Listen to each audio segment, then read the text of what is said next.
Per un certo periodo si è pensato che i medievali credessero che la Terra fosse piatta. Oggi sappiamo che non era così, ma com'è stato possibile arrivare a sostenere che i medievali avessero questa idea? In effetti esistono delle mappe medievali che possono far pensare che all'epoca le persone credessero alla Terra piatta. Sono delle mappe che rappresentano il mondo come un disco, con i continenti in mezzo e l'oceano intorno. Probabilmente è proprio a causa loro che il mito è riuscito a diffondersi, ma in questo video scopriremo proprio come mai esistevano tante di queste mappe e qual era il loro vero scopo.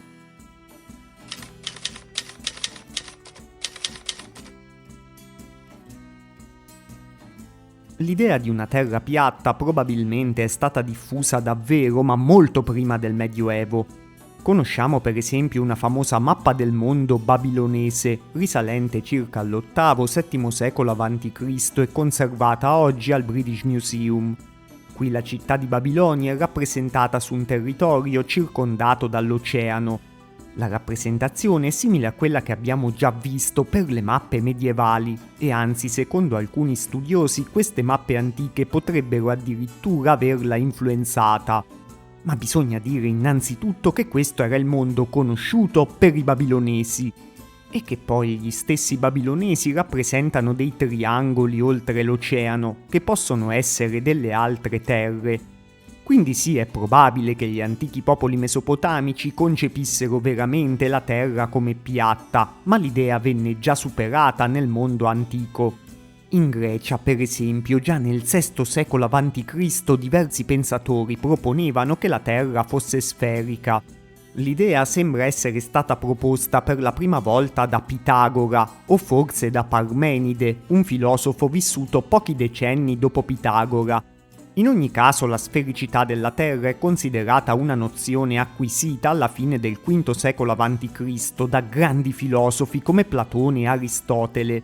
Aristotele fornisce addirittura delle prove della sfericità della Terra basate sull'osservazione. Nel III secolo a.C. l'astronomo Eratostene usò coordinate sferiche per rappresentare i punti della superficie terrestre e misurò addirittura con una buona approssimazione la circonferenza della Terra. Nel II secolo l'astronomo alessandrino Tolomeo propose molti altri argomenti a favore della sfericità della Terra. Tra questi c'era l'osservazione che quando si naviga verso delle montagne, le montagne sembrano emergere dall'acqua. La cosa indica che erano nascoste dalla superficie incurvata del mare. Lui disegnò le sue mappe considerando la Terra sferica e sviluppò il sistema di latitudine e longitudine. Tolomeo era conosciuto e studiato dagli astronomi medievali, quindi le sue teorie erano famose. In epoca cristiana pochissimi autori si opposero alla sfericità della Terra, a differenza di quello che molti credono.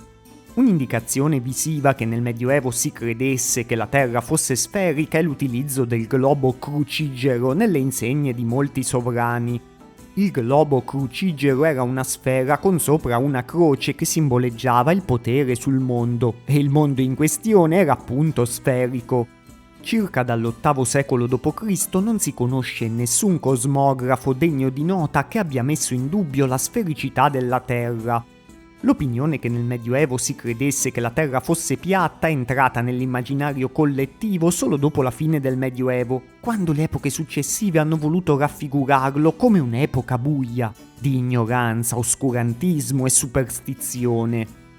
È pur vero però che il Medioevo ci ha lasciato le mappe che ricordano vagamente quella babilonese che abbiamo visto all'inizio.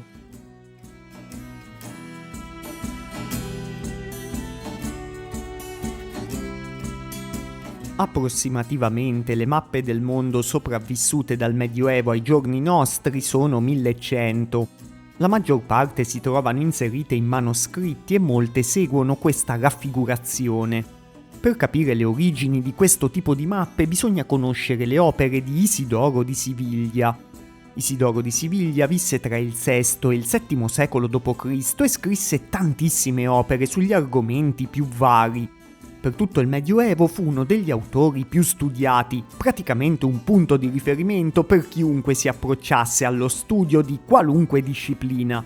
Quindi non deve sorprendere più di tanto che abbia influenzato lo sviluppo di un'intera categoria di mappe del mondo. In 2 diverse opere Isidoro fornisce la descrizione del mondo che fa da base a queste mappe. La Terra può essere divisa in 3 parti, di cui una parte è Europa, un'altra Asia e la terza si chiama Africa. L'Europa è divisa dall'Africa da un mare, dalla fine dell'oceano e dalle colonne d'Ercole. E l'Asia è divisa dalla Libia con l'Egitto, dal Nilo. Inoltre l'Asia, come disse il beatissimo Agostino, corre da sud-est a nord. Così vediamo la Terra divisa in 2 per comprendere da una parte Europa e Africa e dall'altra solo Asia. Il mondo è chiamato globo dalla rotondità del cerchio, poiché è come una ruota. Infatti da ogni lato l'oceano lo circonda, scorrendo intorno ai suoi confini in forma circolare. È diviso in 3 parti, una di queste si chiama Asia, l'altra Europa e la terza Africa. La descrizione si accordava bene anche con una tradizione che voleva che i 3 figli di Noè avessero popolato i 3 continenti. Sem aveva popolato l'Asia, Cam l'Africa e Jafet l'Europa. Questa descrizione fece sì che nascessero dei mappamondi che rappresentavano i 3 continenti allora conosciuti, Europa, Africa e Asia, divisi da fiumi e mari e circondati dall'oceano. Questi mappamondi sono chiamati anche mappamondi TO, perché i 3 continenti vengono divisi da 2 linee che ricordano la lettera T. Questa lettera di solito rappresentava il mar Mediterraneo e i fiumi Nilo e Don, che si pensava separassero i 3 continenti. La O invece era la forma circolare dell'oceano, che racchiudeva tutti i continenti. In queste mappe il centro del mondo era rappresentato dalla città di Gerusalemme. Gerusalemme era considerata la città sacra per eccellenza dai cristiani e quindi era l'ombelico del mondo. In questi mappamondi l'est era rappresentato in alto e quindi l'Asia si trovava in alto e spesso veniva collocato qui anche il giardino dell'Eden. Le prime mappe TO erano molto semplici e schematiche, mentre nel tempo la raffigurazione venne abbellita e arricchita di dettagli. Cominciarono a essere rappresentati molte città e dettagli fisici del territorio, come monti e fiumi. Vennero anche aggiunte molte decorazioni e nelle zone vuote venivano rappresentate creature mitologiche. Le città più importanti venivano rappresentate con torri e fortificazioni. Uno dei più famosi esempi di mappamondo TO era la mappa di Ebstorf. Questa era anche enorme nelle dimensioni, visto che era stata dipinta su 30 pelli di capra cucite insieme e misurava 3,5 metri di diametro. La mappa era ricchissima di particolari e di didascalie, ma purtroppo oggi possiamo conoscerla solo grazie a delle riproduzioni perché è andata distrutta durante la Seconda Guerra Mondiale. Ad oggi il più grande esempio conosciuto di queste mappe medievali è conservato a Hereford in Inghilterra. Questa mappa misura 158 x 133 cm e venne realizzata tra il 1276 e il 1284. Pure questa è un'opera d'arte meravigliosa, piena di scritte e indicazioni. Ma se i medievali non credevano veramente che la Terra fosse piatta, a che cosa servivano queste mappe TO e perché venivano disegnate con tanta cura e impiego di mezzi? C'erano almeno 2 motivi fondamentali per cui queste mappe erano adatte alla concezione del mondo medievale. Uno era più scientifico, se così possiamo dire, l'altro invece era più di tipo educativo. Per capire il primo motivo bisogna sapere che esisteva anche un'altra concezione della Terra molto famosa. Anche questa derivava in qualche modo dai greci, infatti Aristotele aveva detto che c'era un clima gelido ai poli, un clima torrido vicino all'equatore e un clima temperato, abitabile nel mezzo. Quindi anticamente la Terra veniva concepita come divisa in zone climatiche. Questa concezione non è eccessivamente distante dalle teorie scientifiche moderne, anche se nell'antichità e nel Medioevo c'era un grosso fraintendimento a proposito di queste zone climatiche. Infatti si credeva che il clima dell'equatore fosse così torrido che nessuno poteva attraversarlo. Quindi non si sapeva se al di là dell'equatore ci fossero veramente delle terre abitate oppure no. Il filosofo greco Anassimandro aveva ipotizzato che c'erano effettivamente delle terre abitate e che ci vivevano gli antipodi, cioè coloro che vivevano a testa in giù. In sostanza era come se nell'altro emisfero della Terra ci fossero dei continenti speculari a quelli dell'emisfero conosciuto.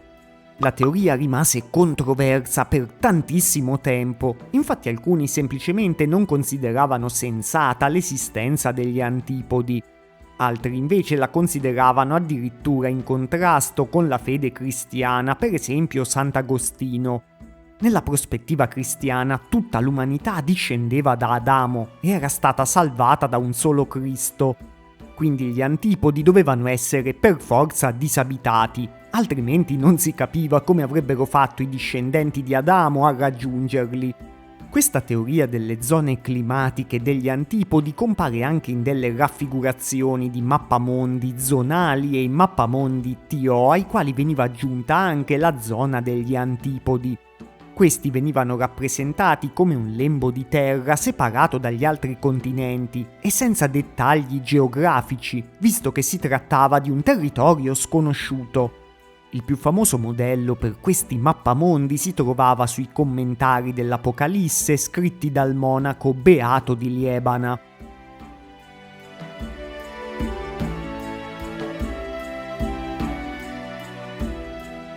Conoscendo queste teorie capiamo che le mappe che abbiamo visto finora in realtà volevano rappresentare solo l'emisfero conosciuto, cioè l'emisfero settentrionale abitato. Questa era una rappresentazione sufficiente visto che era inutile e impossibile rappresentare parti irraggiungibili del mondo e presumibilmente disabitate. In realtà già agli inizi del 1300 si seppe in Europa che era possibile attraversare l'equatore. Il merito della scoperta venne attribuito a Marco Polo, che rivelò che era possibile attraversare l'equatore perché lui lo aveva attraversato in prima persona. Ma anche la mappa di Hereford che abbiamo visto prima non rispecchiava le vere conoscenze geografiche del XIII secolo. Per esempio lì il Mar Caspio è raffigurato come un golfo sull'oceano che circonda il mondo, ma già 20 anni prima della realizzazione della mappa il missionario Guglielmo di Rubruck aveva diffuso la notizia che il Mar Caspio è interamente circondato dalla terra. Queste discrepanze con le vere conoscenze medievali ci fanno capire che le mappe TO non erano come i medievali concepivano veramente la geografia del mondo, ma erano soprattutto una rappresentazione simbolica di convenienza che veniva fatta per scopi educativi e morali.